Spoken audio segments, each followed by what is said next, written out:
Dan Illman, Mike Beer, the third of 4 graded stakes at Fairgrounds on Saturday, is the main event. Race number 11 at 1 1/16, the Grade 2 Risen Star Stakes for 3-year-olds. 50 Kentucky Derby qualifying points to the winner. $400,000 is the purse. Let's take a look at this big field. The number 5 Bondholder has been withdrawn from this race, didn't travel well. It looks like the horse on the outside, Teniente Coronel, will not draw in from the also eligible list.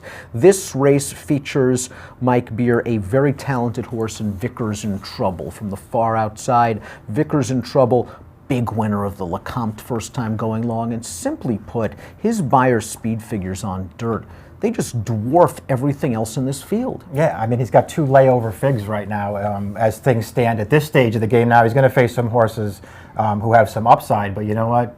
This horse has some upside too, and his last 2 races, they just make him really tough in this race. And I don't know how much of a believer I was going into the LeCompte last time in him, but boy, he backed up that big maiden win pretty impressively. I mean, he could not have won that race any more impressively than he did. Will he overcome this tough outside post that he has in here? That's the question I was going to ask you. He does have good early speed. There are a couple of horses with speed to his inside. Vickers in Trouble might be fast enough, however, Mike, to obtain a decent forward position without losing too much ground. I'd expect Rosie to be very aggressive breaking out of there. I don't know what other choice she has, Dan. There's just, to me, there's no way that they can just take him back from post 14 in here and hope to work out some kind of a trip. She's got to be on the go from the time they open that gate, and she has to try and get a position up close. Does that mean she just sends and goes right to the lead in here? I don't know. I feel like there are horses to the inside who could show a little bit of speed too, but she has to be hitting the go button out of the gate in here.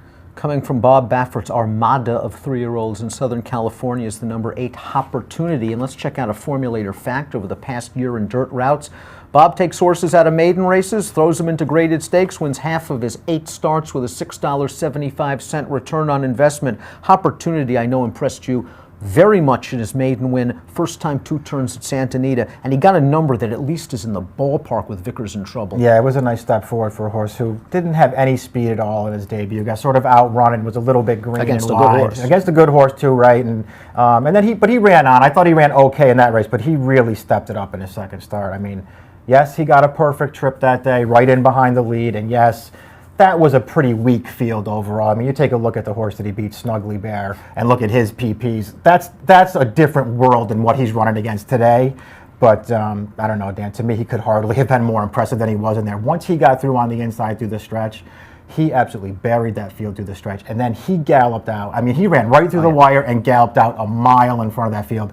I'm really taken with that performance, and I can't wait to see how he runs on Saturday. Doubtlessly a top contender in my mind. His Opportunity has the tactical speed to sit a good trip just off of the leaders for Baffert. Now, Intense Holiday, Mike, might be exposed a little bit. He's run without success in races like the Champagne and the Nashua and the Remsen and the Holy Bull, but he is a Todd Pletcher, and as we check our formulator fact, Todd over the last year at the Fairgrounds, graded stakes dirt routes, well, he's only 4 for 6 with a $3.36 return on investment. He's won the Risen Star twice over the last few years, 5 years, I believe. Intense Holiday is a closer, and this long stretch is probably what he wants. Yeah, we'll see. You know, Todd does tend to send the right horses over here, so we'll see what happens with Intense Holiday. I sort of agree with your earlier point of this horse. I feel like he's a little bit exposed at this point. I sort of feel like you already know what he is, and nothing that he's done through 6 starts so far makes him, to me, that competitive in this race. He ran fine last time where they had to take him back early, and then he was in a long middle move in there, but man, I just don't think this horse is that good, Dan. Let's talk about Gold Hawk, who came into the LeCompte with a big reputation of a couple of big victories to start his career. Now, he was even in the LeCompte. He ran 3rd, but I'm not ready to completely jump off his bandwagon just yet. He's got that beautiful pedigree, top connections, and I still think there's a forward move in there for Gold Hawk, who could work out a good trip from mid-pack. Yeah, and distance feels like it's going to be better for him as well the further they go. So we'll see what happens. I'm with you. I would be inclined to forgive him for his last one, where he was pretty disappointing overall. But I would be inclined to forgive him for that one, especially if he was some kind of interesting price in this race. Albano, second in the Grade 3 LeCompte behind Vickers in Trouble, draws a nice inside post position and can probably save ground in behind the lead. He's got a little bit of pedigree. He's a half to Mark Valesky. What did you think of that LeCompte? It was a career best Beyer effort, but he was no match for the winner. Yeah, I mean, he got a pretty good trip. He just sat up there right off of Vickers in Trouble the whole way. He took a run at him through the second turn, and he was no match. Now, maybe the post position difference between those 2 horses makes at least some kind of a difference in that margin of defeat from last time. I don't think it's going to make 6 3/4 lengths difference, though. Real quick, can you make a case for a long shot like Commanding Curve, who just flew home to win his maiden at Churchill Downs on November the 30th? He's been away for a while. He's going to need some pace help, but this is a horse I think talent-wise is right there. After Opportunity, the Baffert horse, I'm most interested to see how this horse runs in here. It's his 3-year-old debut. It's a tough spot for him to make that debut, especially from post 13, but this horse showed me something as a 2-year-old. I really liked his races, especially the last one where he really finished that race off at the end. I think more distance is going to be good for him too. I'm a little bit interested in this horse as the Derby Trail moves along. Let's flash our picks up there. Mike, you're going with Opportunity for Baffert. I'm going to take the number 2 Rise Up, who won his last 2 races, albeit at Delta Downs. Completely different scenario here. Delta Downs has those tight turns in a short stretch.